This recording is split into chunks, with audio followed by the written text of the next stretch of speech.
Dear learners and listeners, Namaskar. I am Dr. Shweta and today we are going to start a discussion on becoming aware of the world around us, part 1. Human beings and animals are able to know the world around them, hear sounds, taste various types of foods, smell different fragrances, feel the warm and cold climate outside and feel the pain when hurt. The most remarkable characteristics of the organism, human or non-human, is its possession of different sense organs. These sense organs, for example, eyes, ears, tongue, nose, skin, etc., are windows to collect information from the external world. Each of these sense organs is selectively sensitive to different kinds of stimuli. For example, visual sense organ, which is the eye, is sensitive to receive only light energy. The ear is sensitive to the sound and so on. Human beings depend primarily on visual, auditory and cutaneous senses to gather most of the information from the world around them. About 90% of the time we use the visual sense followed by the auditory. In this program we will learn about the various sense organs. What are the objectives of today's program? Today the objective of the program are to describe the structure and function of different sense organs. Let us begin with vision, audition and other senses. The sense organs, which is 10 in all, constitute the information gathering system. 8 of these sense organs are those that collect information from the external world. These are vision, audition, smell, taste, touch, warmth, cold and pain. The other 2 are termed as deep senses, which is vestibular and kinesthetic. They help us in maintaining body equilibrium and provide important information about body position and movement of body parts relative to each other. We will talk about the structure and function of different human sense organs and how they help us in gathering information from the external and internal world. External stimulus, for example light, is received by a specific sense organ, example eye.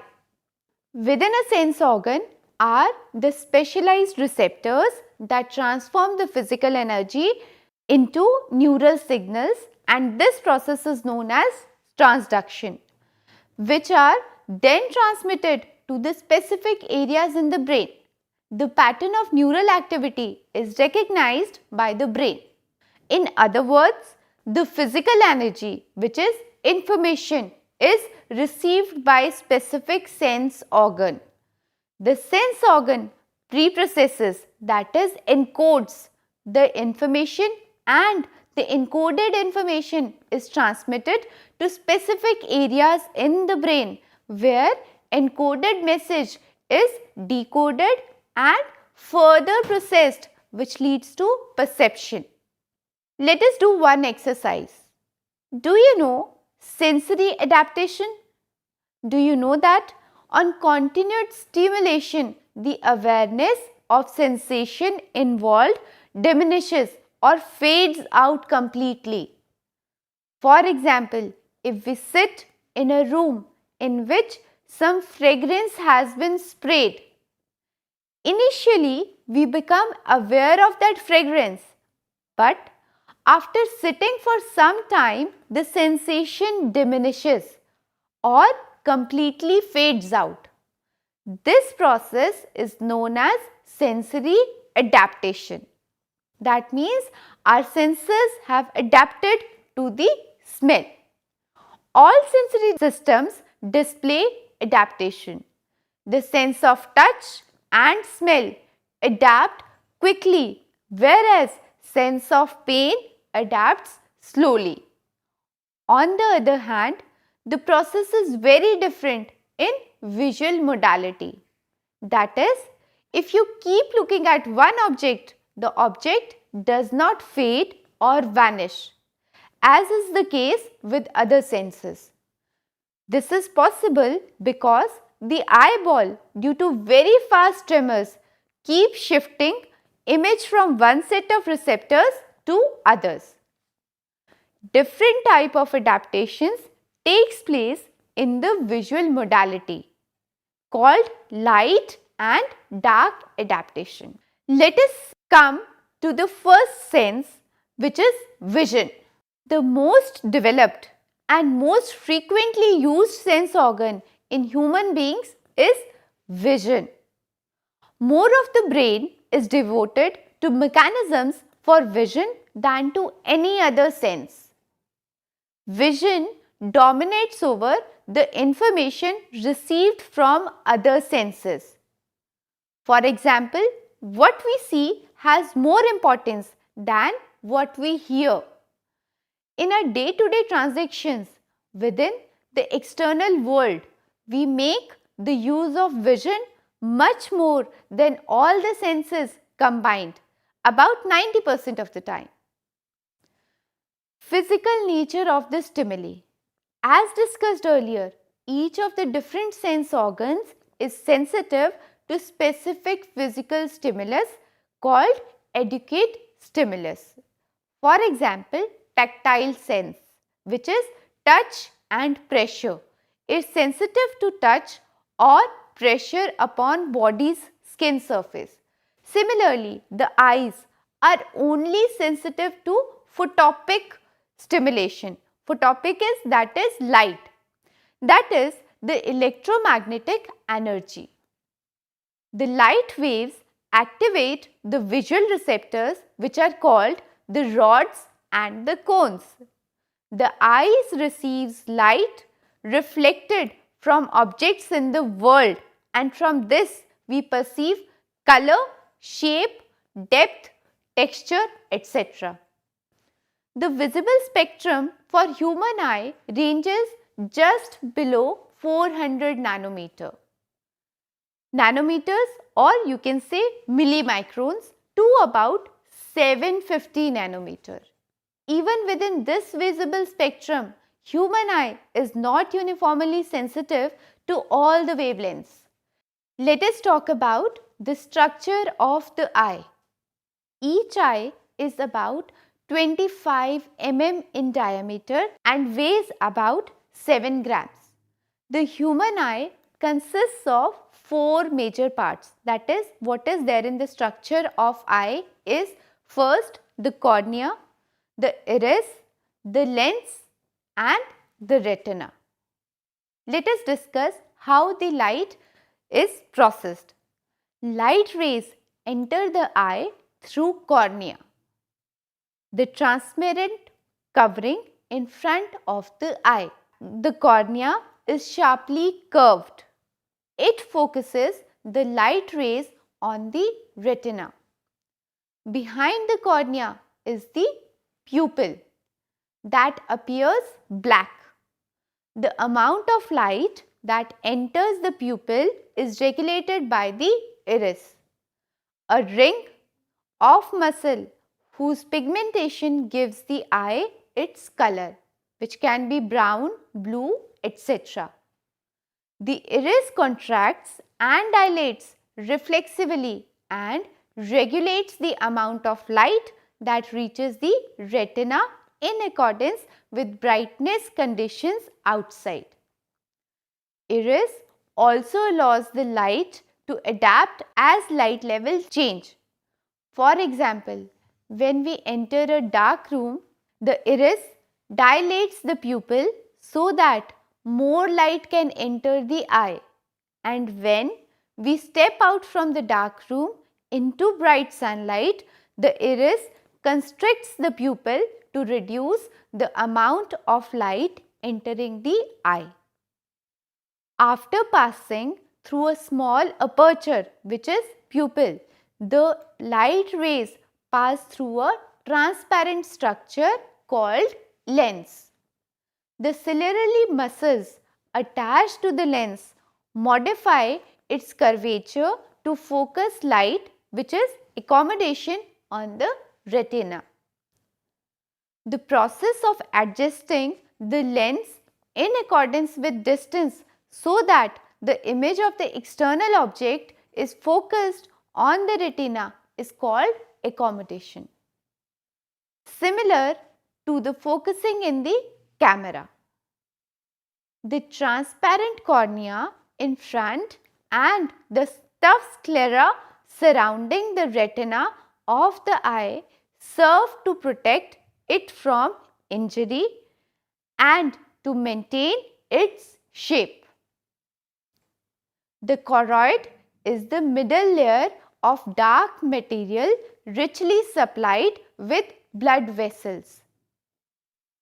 The retina is a thin and delicate inner layer containing the photoreceptors and an elaborate network of interconnecting nerve tissues.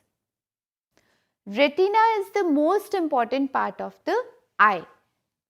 The light reaches the retina by passing through the anterior, which is front, and posterior chambers containing watery fluid, which is called aqueous or vitreous humor, and the various retinal layers. Finally, it reaches the visual receptors, which is the rods and the cones. Each retina contains approximately 120 million rods and 6 million cones located near the back of the retina. These specialized cells, that is the receptors, convert light energy into electrical potentials or the electrical signals. Now this was all about the vision. Let's talk about other sensory processes which are other than vision. We have so far discussed vision and visual process in some detail. Now let's take up briefly the other senses. After vision, audition is used more often than any other sense. The senses other than vision and audition can be grouped in the following manner. Number 1, cutaneous senses that include pressure, touch, temperature, which can be cold and warmth, and pain. Second is taste. Third is smell. Fourth is deep senses that include kinesthesis and vestibular. Audition. What is audition? How does it take place? The auditory receptors in the ears respond to sound waves to produce neural signals. Sound waves are produced by pressure changes in the atmosphere. The eardrum is pushed and pulled by the compression and expansion. It vibrates in a pattern that corresponds to the sound. Sound waves have two important physical aspects: frequency and amplitude. The pitch of a sound depends on its frequency. Higher the frequency, higher the pitch. For example, women's voice has more pitch than that of a male.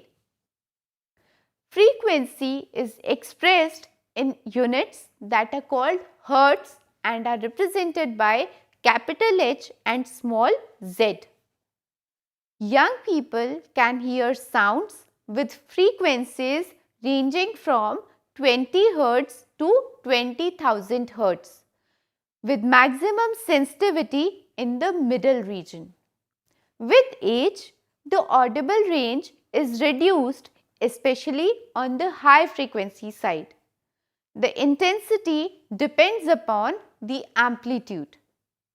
Intensity is usually expressed in units that are called decibels and is represented by small d and capital B. Sounds above 120 decibel are likely to be painful to the human ear. If the sound is produced by the great number of unrelated sound waves, it is perceived as noise, which we cannot analyze.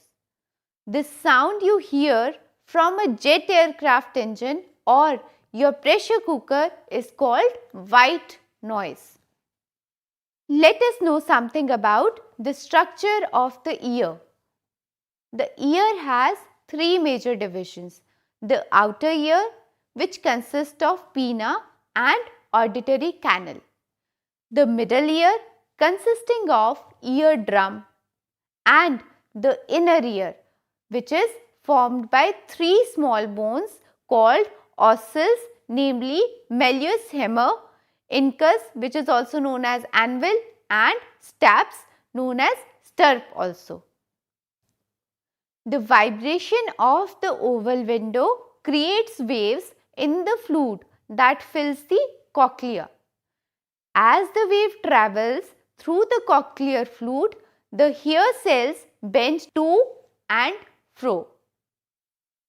At this point, the mechanical energy of the waves is transduced into electrochemical impulses that are carried by the auditory nerve to the brain. The hair cells in the cochlea are the receptors for hearing, which corresponds to rods and cones for visions. That means rods and cones are the receptor cells in the vision. In the same manner, the hair cells are the receptors for hearing. The auditory nerve fibers convey the auditory information through series of relay stations to the auditory cortex, which is located in the temporal lobe of the brain. So, dear learners, this was all for today, in which we talked about different sense organs, and particularly we discussed about vision and structure of eye, and audition and structure of ear. I hope you have understood. Thank you.